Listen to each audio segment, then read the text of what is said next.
In today's episode, we covered the Clippers' chaotic fallout with Chris Paul, Ty Lue's contradictory statements, the WNBA's massive expansion and age restriction debate, LeBron still being that guy, and whether Prime D Wade is better than some of your favorites.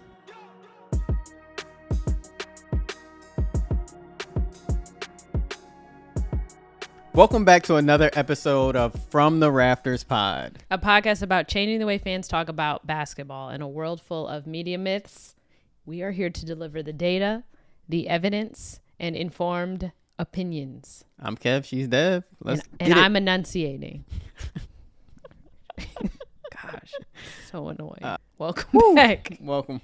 You see, I couldn't wait to take a sip of this coffee. Again, I still got something to say. That's why we've been so delayed. We've done that intro 8 times. All right, so let's kick it off with our in-season news. Of course, as soon as I hit post on the video from last week on last week's episode, we got some crazy NBA news. Again, with the Clippers organization. Yeah, the Clippers are trash. They've always been trash, but like they're trashy these days. Oh. Like first you had Kawhi and Steve Ballmer circumventing the salary cap. Right. Now you got them doing one of the legends of our game dirty. Our generation. No, actually, the point guard of our generation. This is how I'm really reaching Unk status. Yeah. When your guys from your childhood start retiring. I know. It's rough. It's like, that's crazy. Like when I was in high school, I was trying to model my game after Chris Paul. Like one time my coach was like, yo, turn to this game, watch Steve Nash. And I'm like, I want to watch CP3. He's like, oh, I think you should watch Steve Nash because, not like super athletic and all that. I was like, no, I was a CP3 guy. Okay. Coach threw some shade at me, low key. Yeah, that is shady. But no, I was on the side It's of the all guy. right. It makes sense. But yeah, so for those that don't know, the Clippers have decided to part ways with CP3. Coaches seem to have felt he was undermining their authority a little bit. Even at one point this season, he apologized to his teammates and was like, listen, what I'm doing is coming from a good place. Sorry if the impact didn't match my intent, kind of thing. I don't understand. And I don't remember exactly who said this. It might have been DeMarcus Cousins also. He said a lot about the situation, but it just pointed out, whoever it was, Chris Paul has been celebrated for being a leader, being outspoken, being the voice of the players, holding people accountable in a way that has gotten the best out of the people around him, and he's been celebrated for that. And that's the reason that he's been placed on different teams, and that's a reason to talk about his game more than just the basketball aspect. And now it's being used against him in his final hour. Yeah, and what a lot of people around the league have said that confirms something we all know if you follow basketball is what you're getting when you have a Chris Paul on your team. You got a guy that is gonna be a Hall of Famer, one of the best point guards to ever play the game, one of the smartest point guards to ever play the game, a guy that's passed down so much wisdom throughout his years in the league. You're gonna have another coach essentially that can also step on the floor and help your team win. Yeah, I think what some people have a problem with, and actually from our experience coaching high school kids, is that you find that a lot of times humans we have a problem with accountability, even at all ages. Yes. Yeah, and so if you got a guy like Chris Paul calling coaches out saying, hey, we should consider some other things, if he's calling players out, this is a guy that, although he hasn't won a championship, and a lot of people like to knock him for that, he's a guy that I think understands what it takes to be a winner, even though he hasn't won the big one. Yeah. I think that's fair to say. And I was listening to Gilbert Arenas' podcast. Well, no, I don't listen to his podcast anymore because it's been trash ever since his original segment on. Yeah, it'll pop up on Instagram or, Reels or whatever. And, Gilbert, Nick Young, McCants, they were all making statements. And, Gilbert was the main one. He was like, listen, CP3 on his farewell tour, kind of just sit back and shut up kind of attitude. Don't tell me what I'm doing because you not the old you kind of thing. And I'm like, it just was a lot of guys that just don't sound like they would want to be held accountable, which is why a lot of guys on that show never won anything. Nick Young got a championship, but yeah, like CP3 helped the Clippers become relevant again. City. Like him, Blake Griffin, DeAndre Jordan. That was an iconic team when we were in high school. Yeah, you remember they had that iconic highlight on the Pistons when the I alley-oop do. on Brandon Knight. I mean, I've seen them live. It's just like it's just unfortunate to do this after, I don't know. It felt icky to do this in his retirement year. In his retirement year when he decided to come back there. Yeah, he chose to go there too. He had other options. He did want to be close to home for family. Right. But it also makes sense, the legacy that he left there. Yeah, and it was like how they did it too. It was like they knew apparently the decision was made on Sunday. They decided on Monday to tell him while they were in Atlanta on a road trip that, hey, you're no longer needed here. That's dirty. Yeah, I just don't understand why you didn't tell him so he doesn't travel. Yeah. And the other thing is, like they said, him and Ty Lue hadn't been on speaking terms. Right. For several weeks. And I'm like, as a coach, I don't know who's to blame here, right? Like, I don't know what transpired for them to not be on speaking terms. But I'm speaking from Coach Kev's perspective. Okay. Whenever I had a guy on my team and I knew there was some tension there, right? I would always try to... At least. I would try to get us on the same page. At least facilitate a conversation. Yeah, and like... At the minimum. Like, one of my favorite players of all time, Khalil, he hated me for like, a year and a half? Yeah. Like, hated me, and I knew it. Right? And like, there were times I was like, again, it's a different dynamic because it's a high school kid, but I would poke the bear a little bit because I was trying to test him. Yeah, I was trying to get something out of him. Because you knew that his opponents were going to test him. Yeah. In the same way he needs to keep his composure. And he was one of my picks to be on the team to begin with. I know. But I knew that, like, I'm like, hey, this kid feels a certain way towards me. He thinks I feel a certain way towards him. We both got a common goal. Let's get on the same page because we both have something we can bring to this organization to make us a winner. And like, I just don't see Ty Lue. Like, how do you let that happen? Like, I kind of blame the coach because you're ultimately supposed to lead the team. I'm confused by Ty Lue. I don't know what to believe because first he says, he didn't have anything to do about it. He didn't know that they were going to do it that way. And then reports came out that he would not meet with CP3 for weeks. And then I'm like, okay, well, is CP3 playing in the time that y'all aren't speaking and not meeting? Because obviously that's going to contribute to some team dynamic. So then everybody knows that there's something going on. I'm confused. And then also, so December 3rd, 11 a.m., Shams tweeted, Chris Paul and his leadership style clashed with the Clippers. And then later, Paul has been vocal in holding management and coaches and players accountable, which the team felt being disruptive. Specifically, Ty Lue was not on speaking terms with him for several weeks. Then I don't think these were related. I think they were just both reporting. But at 11:09, same day, so 9 minutes later, Chris Haynes tweeted, weeks ago, Chris Paul requested to have a meeting with Tyronn Lue to discuss allegations of being a negative presence on the team. Lue refused to meet with him. Yeah, you can't refuse to. So I'm just like, if that is true, it doesn't look good for Ty Lue for me. Yeah, because I got to side with CP. You're supposed to be the leader. You literally said yourself, he's been a friend of mine over the years and you don't want to see a great go out like this. And yet you're refusing to meet with him and you're not on speaking terms. Yeah, he's not making the license look good here. It's not. I'm just reading the facts that were presented to me. I also thought DeMarcus Cousins, again, who's known to openly and has openly hated CP3, they feel the same about each other. He said since Kawhi and Harden haven't really said anything, haven't really made a statement, he said, I'm confused. If those are your star players and they aren't complaining about his leadership and his voice, then nobody else should matter, basically. Yeah, I saw something else today, and sorry, I don't have it up in front of me, but I'll paraphrase. And it was like, Apparently, maybe a game against Dallas. Well, I guess it had to have been against Dallas, but CP3, I guess, suggested that Kawhi switch off of Clay. I didn't fact check this, so take it as you will. Okay. But it was like CP3 suggested Kawhi maybe switch off of Clay because he wasn't keeping up. I haven't been watching the 13th place Clippers, so I didn't see this game.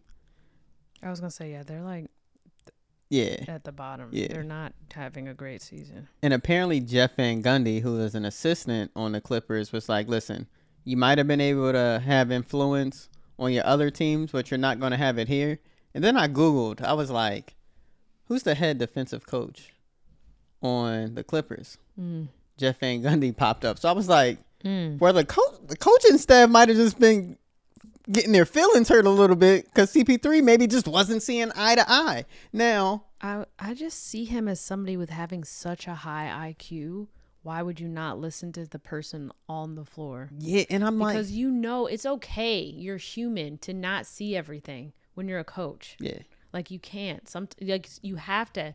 Like they do it in WNBA. Like freaking Chelsea Gray was doing it in the finals with Becky. Like you just. Sometimes you have to trust certain players. Can I take you there one more time? Okay. It's not going to be one more time, but... Yeah, it's not going to be one more time. It's always going to be ever. But, one of the things I always love studying is, like, management concepts, right? Like, when you take management courses, you're often studying people and team dynamics and things like that. And I also studied leadership a little bit.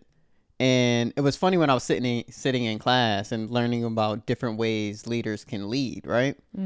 Because remember it was like post-pandemic when we were coaching, and our team, we had people that were a lot newer to the game plan. So like talent level was a little bit lower, but like effort and desire were there, right? So that's my nice way of saying our team, we kind of sucked a little bit. But you remember that one game where they just wouldn't run Miami right. Like Miami is the play we put in the first week. We're like second to last week of the season, and they're not running this play right at all.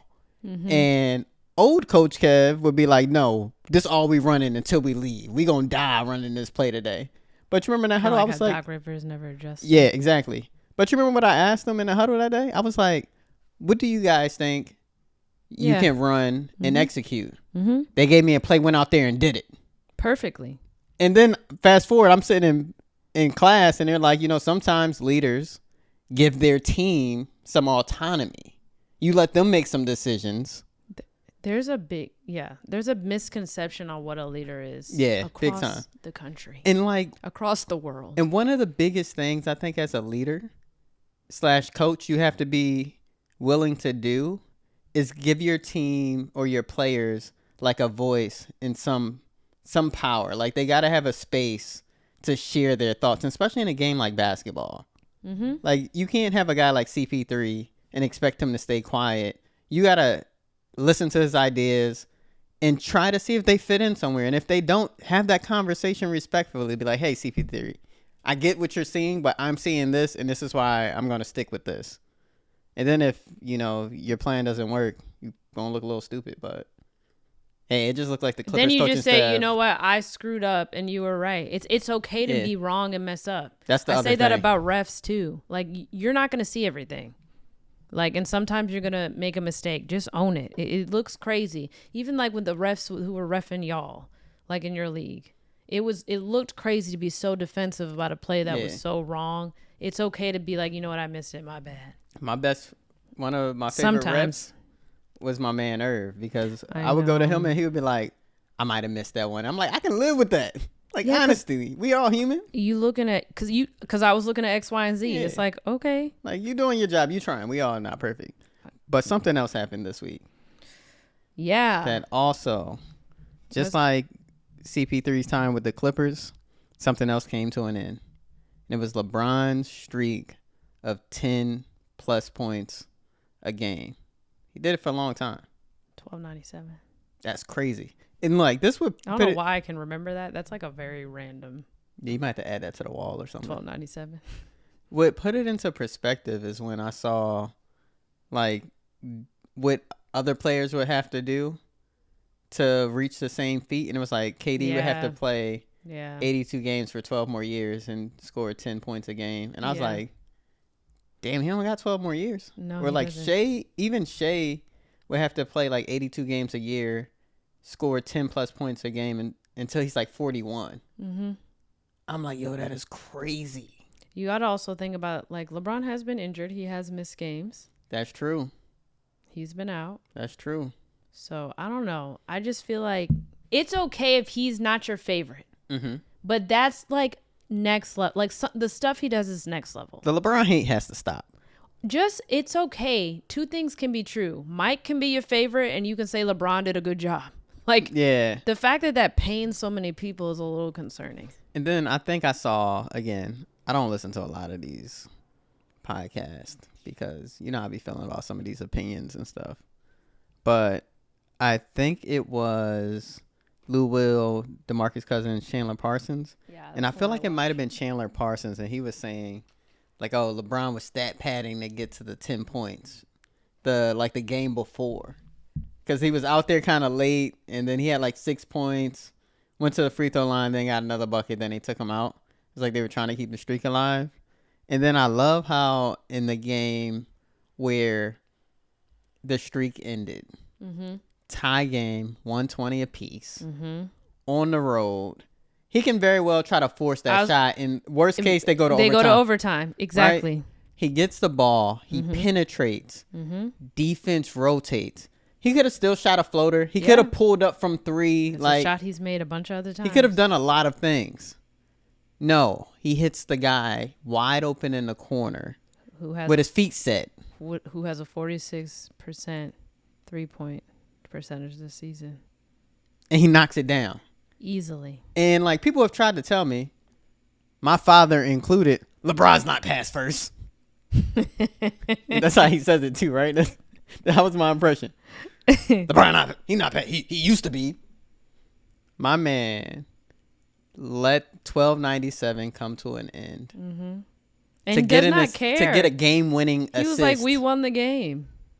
In the post-game interview, they were like, oh, how do you feel? I don't care. We won the game. He traded his record for a game-winning assist. Yeah, he said, I got too many of them records. Yeah, he said, like, I'm just kidding. I'm untouchable.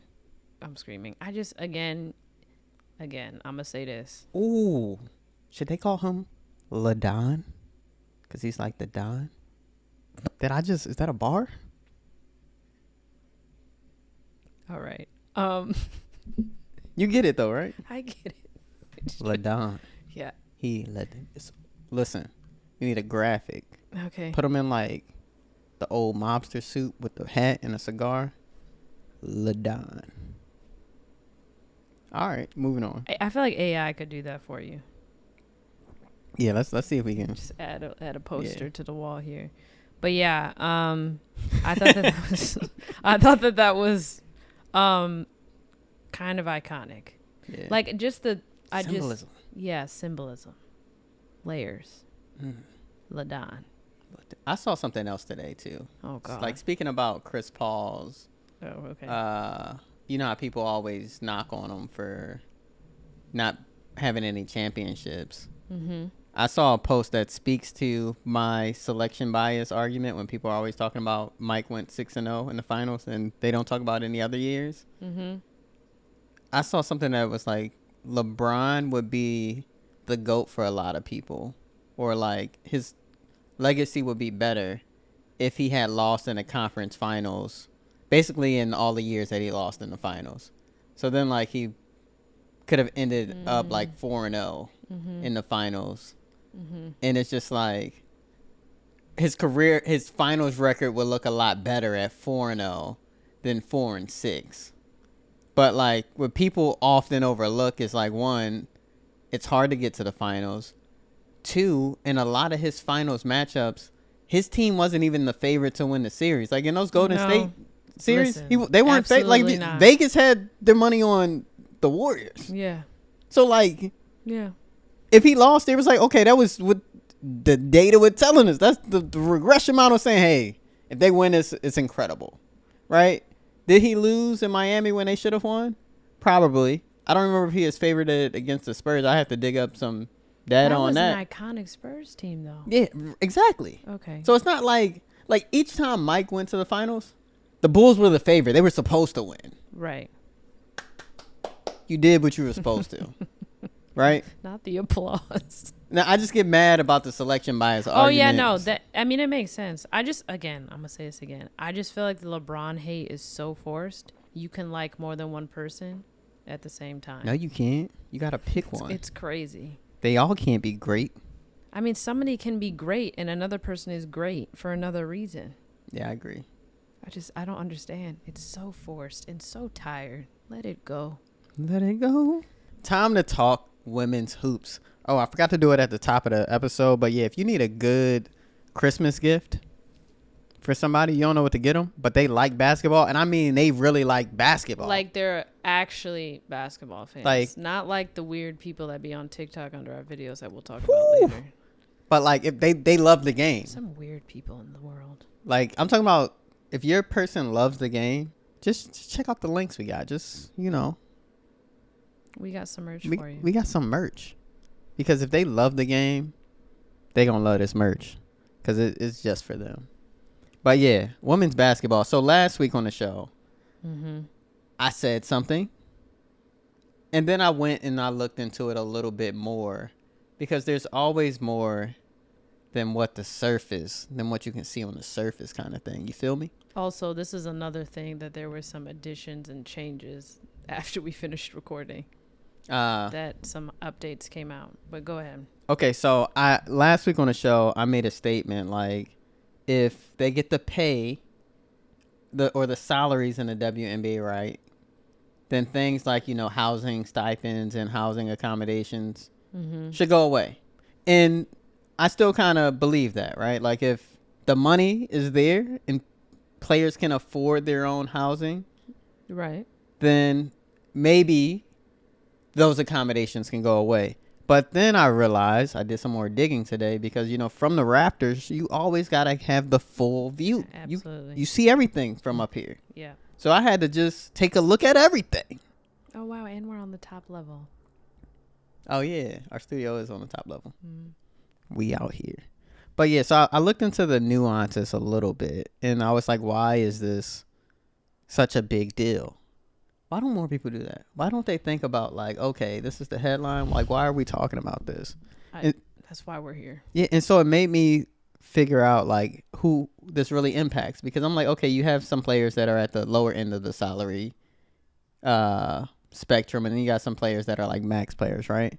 But some of the things that came up were, you have international players that play in the WNBA that might not be familiar with American cities' housing markets, right? So it's like, okay, they might need some help with housing. You have players that play overseas and then have to come back here.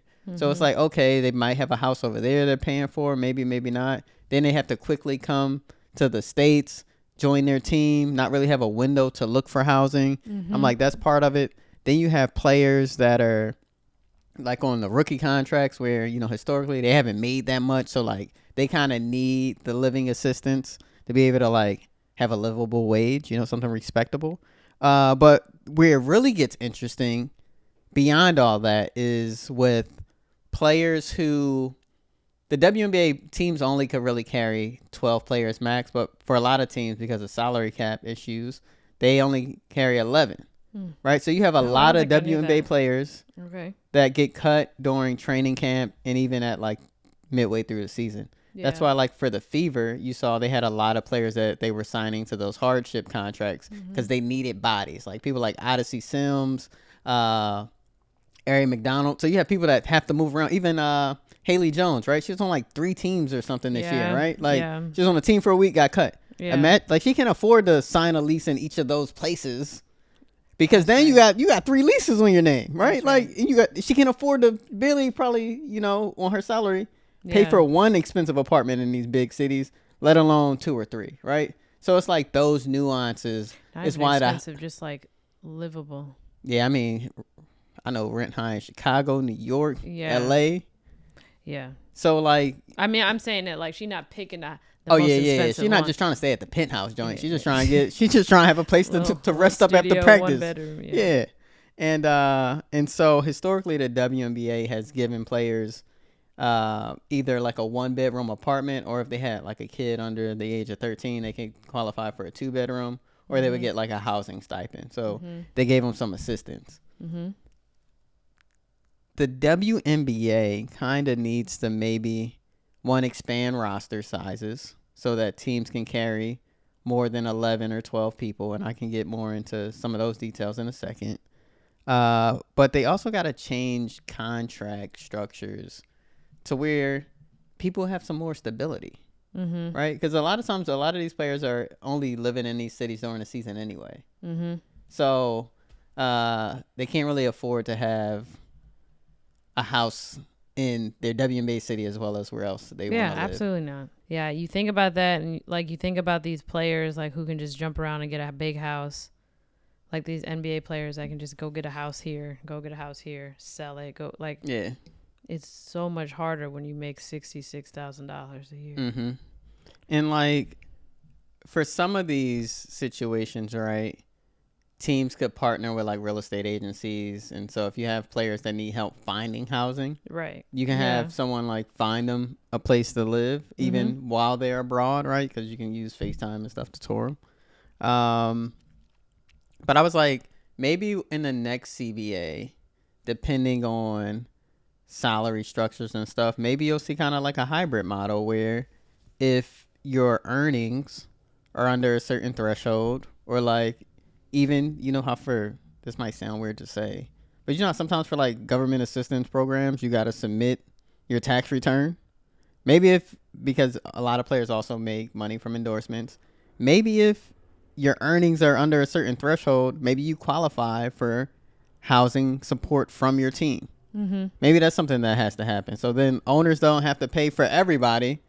You pay for the players that need it. Yeah. So maybe something like that could come about. Equity, what a concept. Yeah, and it's just like, I see both sides, and I'm glad I looked into it a little bit more to just kind of have a bit of perspective on some of those nuances. There's a lot of nuances, and it is really complicated, but I do think that there can be a solution. Because, like, at this point, you have to remember, like, your product is essentially these players. Yeah. So they can't be struggling while they're making you a lot of money. They're not going to stick around for that. Yeah, and I'm like, the league, I hope, really does listen to the players, because the players have been advocating for roster expansion for some time now. And the league has implemented league expansion by adding new teams, right? So that 5 new teams, 60 new roster spots. Yeah, so that gets you new roster spots, but what also needs to happen is each team's roster needs to grow, because Stephanie White, coach of the Fever, was on Sue Bird's podcast. Okay. And she provided some perspective on this. And so one of the things I initially thought about with roster sizes is that you don't have as much depth. And especially when you look at certain teams and they have players hurt and then they only have like 7 or 8 active people. And then also a lot of WNBA teams don't go deep into their bench, even though their benches low-key are stacked. Yeah. Right? Like, Lexi Brown has shared about this in her time in Seattle. And when we saw her play here, she came off the bench splashing threes. People. Like, it was, like she had like a quick 18. Yeah. And like playing 7 minutes or something. Like, just like, I'm like, y'all, these teams have so much talent. Yeah. They need to use it. But Stephanie White was saying how teams would love to be able to develop young talent, but competitive teams need players that can contribute now, right? Because they're like, we're trying to win a title. We have to choose between players that are developed and can help us win a championship versus young players who need development. And it's not like the W has the luxury of a G League like the NBA does. Right. I wonder if that plays into the age restriction nuance in the CBA. Because like the current age restriction is you currently, like I think it's like players must be at least 22 years old during the draft year and have graduated college or be close to enter into the draft. Yeah, it's like either you have to have graduated college or be 22, something like that. Yeah, and then like international players, I think you can be 20. Yeah, that sounds right. So because there's limited space and there's no G League, they say that like it allows the players to do that developing in college. Yeah, and like Stephanie White also brought up another good point, and it was something that her team had to deal with this year. They had to keep signing players through the hardship route. Yeah, I mean, and like the Fever gave the Aces a run for their money in the conference in the semis, right? Yes. And so you're thinking about a team who had to just keep like plucking people and adding them to the system. Imagine how much better that team could probably have been if they would have just had players that have been in their system throughout the whole year. They have the chemistry. Stepping up. Yeah, exactly. So I'm like, probably need to add some roster spots to these teams because I think it only will improve the product. And it's not like the NBA, right? Like in the NBA, when don't shade him, the third string dude comes in, it's clear that he's the third string dude. Like when Embiid's not playing and Drummond's not playing, and we got Bona out there. All right. Like, Bona be hooping, but like, yeah. No, I get what you're saying. You know, he ain't making an all-star team or nothing like that. This is no shade, and I don't want this to come off like this, but it's just like when they're getting desperate and needing to fill like teams like with people, and like you sign Mac McClung, then you know, like just because he's a known G League player. I knew you were gonna do this. You thought I was gonna say that. I did, but I thought you were gonna say it in a different way. But I'm just saying, I agree with you. Like as a viewer, you know that he is not a top player. Yeah, like he'll never be a NBA journeyman. Right. He a G League guy that's gonna get some NBA minutes. Right. He's not bad. That's okay. I like him. He brought the slam dunk championship to the Sixers organization. Two fans of him over here. I'm just saying, like, we know that he is somebody. Okay, they signed him because they needed a person. Whereas if you just go and watch, like, you can't tell based on these women's skill level. Yeah, and then there's no like huge drop off. Yeah, and in the W, like, because there's not enough spots for players that deserve to be in the league. Every team, they're stacked. Every player that's on a roster is like third tier and above. Whereas in the NBA, you're gonna have some fifth tier guys on your roster. And obviously, there are players that are better than others. Like they're still great players. Compared to, but it's not like the discrepancy the gap isn't as big. Yeah, and that's why I think also the competitive level of the playoffs is so much closer than the NBA's. Like with amongst teams. Yeah. It was tight for like every round. Yeah. I'm just trying to think about ways to put this in perspective for people who don't grasp the level of talent that's in the W. Like if the WNBA, just imagine if each team had a G League team, you probably would have two WNBAs almost. Like you wouldn't have the superstars. Like you won't have like Asia Wilson, Nafisa Collier caliber players playing in their G League. But like it would almost be like you had the WNBA and the G League would be like right here. It would be like all the same supporting cast of all your superstars again. Whereas in the NBA you got like NBA and like just imagine like G League downstairs. We gotta go down level. Just another way to think about it is if you take the NBA, because people are more familiar, and you cut down their number of teams to the same number as the WNBA, and you cut down the rosters, who's left? And then you know that those people that got cut are not bad players. Like, they play. I see what you're saying. Yeah. And put it this way. In the NBA, right? This is the last way. I'm just trying to I just got to make sure people get Triple this. down. In the NBA, you know, you'll hear about people getting called up, right, to play. Yeah. Or like, just imagine if you took a G League team and the NBA was like, all right, we're going to expand our league by one team. We're going to take a G League team and add them. That team has no shot at being competitive in the NBA. If the WNBA had a G League right now and you took one of those teams, they gonna be able to put something together. Yeah. Yeah. But yeah, that's what I got to say about that. Awesome. You want to move along to our game, recognize game segment? Sure. Game, recognize game. So I hear you have a game this time, and I don't know how I feel about it. It's chill. It's chill. On today's game, recognized game, we gonna do a little something to where. Oh wait, first, educate the audience on Me? yeah Okay. who your favorite player was post Pistons championship. Oh. Oh, like of all time? D Wade. Wait, what? Yeah. Oh. Is D okay. Wade your favorite player over Chauncey? Or is it No. Chauncey? Okay, that's what I thought. No. Okay, so this is what happened. Obviously, big Pistons fan. Obviously, they won in 2004. They beat Shaq and Kobe. Didn't Shaq go to Miami? Yep. That was dramatic. That was drama. Okay? So I followed him, and I mean I just watched him more. Also, I could stay up and watch those games more than I could the West Coast games. Mm-hmm. So, being like in Eastern time zone. So, yeah, I watched Shaq a lot more and then watched D Wade. Yeah. And D Wade, I was like, "Oh, phenomenal player." Yeah, so we're going to get your perspective on something today. Okay.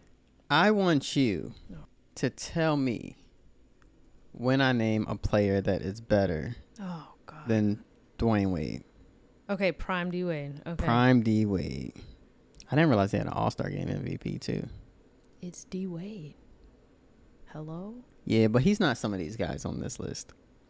We'll see. All right, up first, Jimmy Butler. I'm going D Wade over Jimmy Butler. Rajon Rondo. Going D Wade with his Olympic stint. That added something. Okay. Donovan Mitchell. D Wade.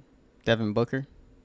I'm surprised you're thinking about some of these. No, I'm not like thinking about it. I have to, like, it's hard to recalibrate back to some of these people's prime because not like D Book, he has like a groin or hamstring or situation right now. So I'm like, he also they haven't been doing that well lately. Okay. I'm trying to think of like prime Ray Allen. Like when he was dunking and all that. He was nasty. Yeah, I know. D Wade.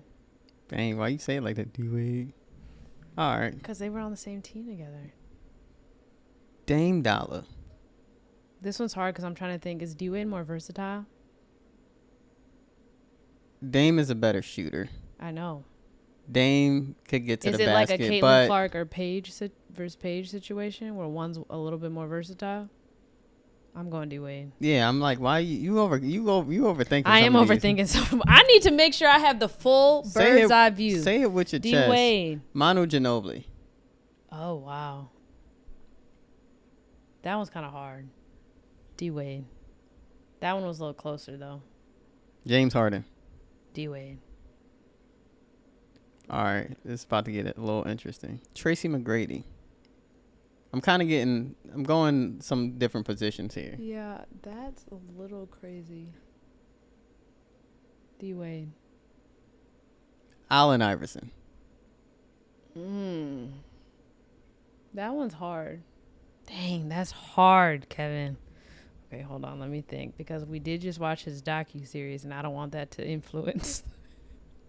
D Wade has a ring. Sorry.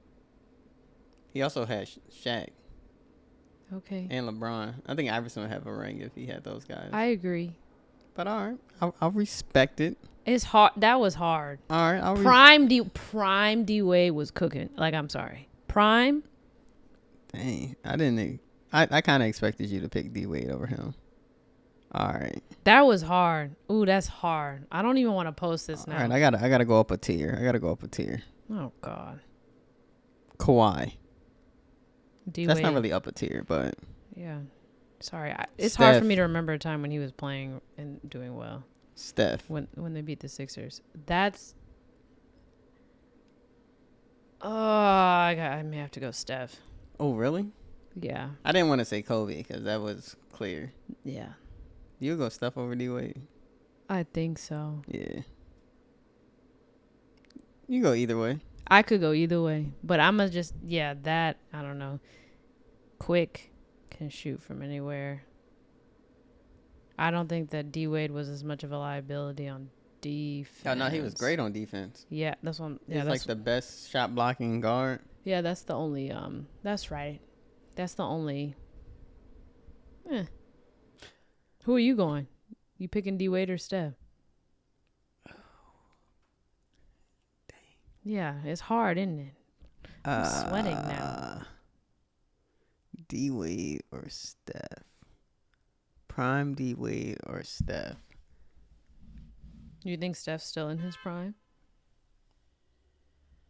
That's a great question. I'm gonna say no. I'm gonna say no. And he's still amazing. Yes, exactly. That's why it's like, as long as Steph is still able to get a step and get separation, use screens, fly around the court, offensively, he can be great for a long time because it's not like his game is predicated on athleticism. Right. And like he just needs a little bit of space to let that thing fly. Yeah. It's like if I play my dad one-on-one, he get a little bit of space. He gonna hit strays today. No, I'm actually speaking positively. Oh, this okay. time. I was like, bro, that's crazy. Like if I play my dad one-on-one, he gonna give me that little bump to get some space, and he gonna shoot his midi, and it's gonna be cash because it's like riding a bike. Same thing with Steph. Roll the tape. I'm gonna find that clip. I'm gonna put it in here. The laugh was I crazy. scored more points that day. All right, let him have something. I did. I said he. Oh my god. Yeah, Dad. When you get that hip fix, all that mess you've been talking the last however many years we've been waiting on you to get your hip fixed. I want all the smoke. We might have to live stream that. What's your name? Kevin Beaver Jr. Okay. You talking to senior? It's a little crazy. I'm the captain now. Okay. Anyways, buy our merch, subscribe. Let us know what you think. Are you picking D Wade or Steph Curry? Are you picking junior or senior? Are you asking me that? No, I was just asking them. Okay. Should roll the tape. We'll roll the tape. But all right, y'all. All I gotta do is Google. Oh, I'm sorry. You just fried me.